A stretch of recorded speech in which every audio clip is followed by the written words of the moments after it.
सांस लेना जो है आने वाले समय में मुश्किल हो जाएगा, क्योंकि दिवाली बिल्कुल, यानी परेशानियां शुरू हो चुकी हैं। अब हम सबको आगे बढ़कर इसमें हिस्सेदारी निभानी होगी, साथ देना होगा, इस प्रदूषण को कम करना होगा। पालम से पल्लवी मेरे साथ मौजूद है।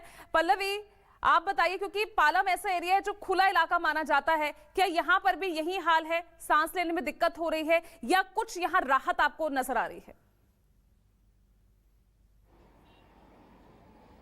देखिए पूजा, यहाँ पर मैं ये बताना चाहूँगी कि पालम और एयरपोर्ट एरिया जो है वो बिल्कुल खुला इलाका है, लेकिन जितना खुला इलाका होता है उतना वहाँ पर फॉग बनता है। फॉग बनेगा तो वहाँ स्मॉग भी बनेगा, क्योंकि हवा की जो दबाव होता है वो काफ़ी कम होता है, और हवा का दबाव कम होने से आप देखें तो AQI इंडेक्स जो है, एयर क्वालिटी इंडेक्स, चाहे वो पालम का हो चाहे वो एयरपोर्ट टर्मिनल का हो, वो 300 से ऊपर है। एयरपोर्ट टर्मिनल पर 313 है और पालम पर 320 के आसपास है। यानी जितना खुला इलाका होता है वहां प्रदूषण ज्यादा होता है, लेकिन साथ ही साथ इसमें यह भी ऐड हो जाता है कि चूंकि व्हीकल से प्रदूषण काफी ज्यादा होता है, 40% जो है व्हीकल से होता है। इसीलिए कहा जाता है कि जब आप सड़क पर निकल रहे हैं तो जो व्हीकल का प्रदूषण है उससे अपने आप का बचाव करें। यहाँ पर यह भी समझना जरूरी है कि सरकार पहले से ही कवायद कर रही है, ग्रैब 2 लागू हो चुका है, विंटर एक्शन प्लान भी सरकार ने पहले ही बता दिया था। तो तमाम चीजें होने के बावजूद भी अब एयर क्वालिटी इंडेक्स को रोक पाना इतना आसान क्यों नहीं है? क्योंकि पर्यावरण जो है वो अपने हिसाब से चलती है, और इस बार जो है वो ठंड थोड़ी पहले इसलिए दस्तक दे गई क्योंकि पोस्ट मॉनसून जो है वो काफी डिले रहा, और डिले होने की वजह से ही इस तरीके के मौसम आपको दिखाई पड़ रहे हैं कि मौसम में एक तो हवा का जो दबाव है वो काफी कम है, यानी स्पीड जो है वो काफी कम है, 8 किलोमीटर प्रति घंटे की रफ्तार से चल रहा है। या ये भी कहा जा रहा है कि आने वाले जो 2 दिन है उसमें भी हवा का स्तर जो है वो काफी कम रहेगा।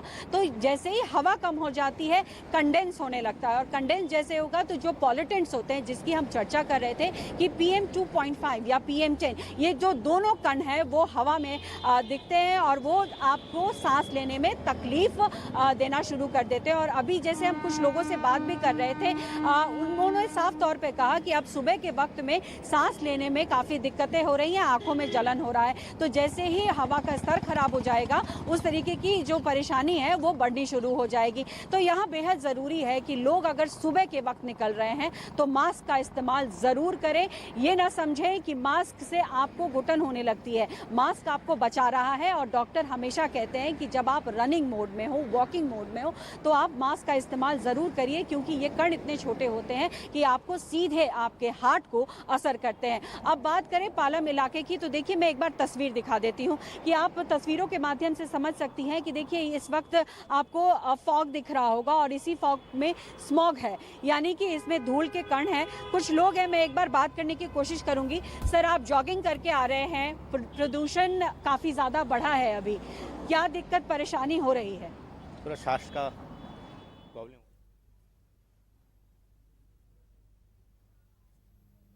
फ्रेशनेस में कमी आ रही है। ये पिछले कितने दिनों में आप फील कर रहे हैं? ये लास्ट 1 वीक हो गया।